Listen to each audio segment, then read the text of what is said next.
Welcome to my blog दोस्तों। और आज करवा चौथ से एक दिन पहले हम मेहंदी लगवा रहे हैं, क्योंकि मेहंदी जल्दी इस मारे लगवा रहे हैं दोस्तों, क्योंकि फिर टाइम नहीं मिलेगा हम लोगों को। और देखो मेरी कितनी सुंदर मेहंदी लग रही है। और मेरी मेहंदी इतनी प्यारी लग रही थी मेरे हाथ पे, पर हमने दिन में लगवाई थी मेहंदी तो थोड़ी कम शर्माई थी।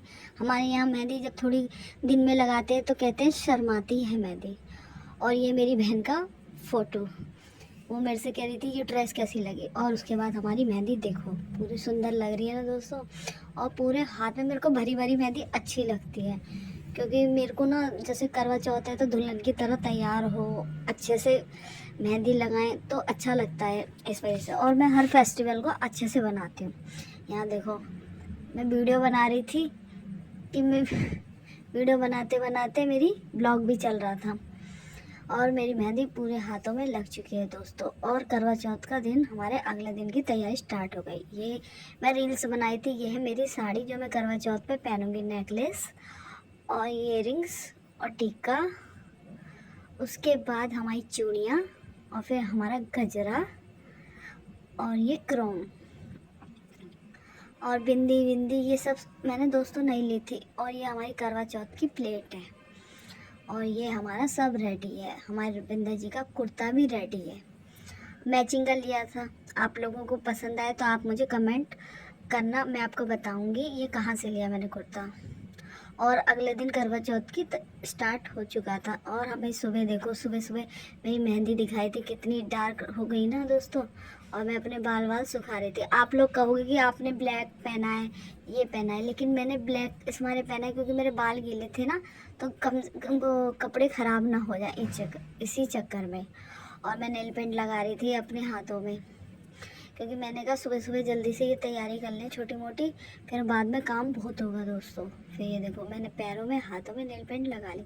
ये मेरी भाभी ने न्यू सूट पहना था करवा चौथ वाले दिन पे। और देखो कितनी सुंदर लग रही है मेरी छोटी भाभी। और दोस्तों ये सूट बहुत अच्छा है, ये पाकिस्तानी सूट है जैसे पहनते हैं ना, इस वजह से। और ये मेरी महावर भी लग चुकी है। महावर लगाने के बाद मैं फिर पजेब वजेब देखने लग गई कि मेरी पजेब अभी तक आई नहीं थी, तो जब तक भाभी हर की पजेब पहनी थी। ये देखो मेरी भाभी अपना खजाना खोल के फैला दिया। यहाँ मेरी बहन हमारी पजेब पहनाने में लग रही थी, भाभी की भी फिर मेरी भी। और ये मेरी चुटकी आ गई, फिर मैंने फटाफट चुटकी अपने पैरों में पहन ली। और फिर मेरी भी पजेब आ गई दोस्तों, तो मैंने भी अपनी अपनी पजेब जल्दी से पहन ली। देखो मेरे पैर कितने सुंदर लग रहे हैं चुटकी और पजेब से। वैसे मैं पजेब कम पहनती हूँ दोस्तों, 30 त्योहार फेस्टिवल पे पहनती हूँ इस वजह से। और ये मेरी बहन सगाई कर रही थी कि आज से मैं आपका पति हूँ, और आपकी सगाई मुझसे हो चुकी है। रिंग पहना रही थी मेरी छोटी बहन भाभी को। उसके बाद हम लोग बहुत हंसी मजाक करने लगे। मम्मी भाभी के लिए गोल्ड की ज्वेलरी ले आई थी, कान के इयरिंग्स वेयरिंग, झुमकी फुमकी। और यहाँ हम रेडी होने के लिए तैयार हो रहे थे। भाभी पहन रही थी, ये लो भाभी कह रही मैं लगाती हूँ आपको सिंदूर, आज जीजाजी नहीं है तो आपको मैं लगा देती हूँ सिंदूर। मैंने कहा ठीक है भाभी। लेकिन सूखा सिंदूर ना दोस्तों मुझसे नहीं लगता, फैल जाता है मुझे बालों में, तो मैं हमेशा किसी दूसरे पर्सन से लगवाती हूँ ताकि मेरे फैले नहीं। और ये मेरी बड़ी भाभी लगाई थी ताकि मेरे अच्छे से लग जाए। और ये मेरी छोटी भाभी के लिए मम्मी नया नेकलेस लेके आई थी सोने का। तो हम भाभी की तैयारी कर रहे थे तो मैं इनकी वीडियो बनाई थी। ये हमारी बब्बू भी जग गई। ये मेरी बहन कॉफ़ी बना रही थी। यहाँ भाभी की रील्स भी स्टार्ट हो गई थी। बब्बू को खिलाते खिलाते हम लोग टाइम कट ही गया। बाय बाय दोस्तों, आपको अच्छा लगे तो आप कमेंट करना।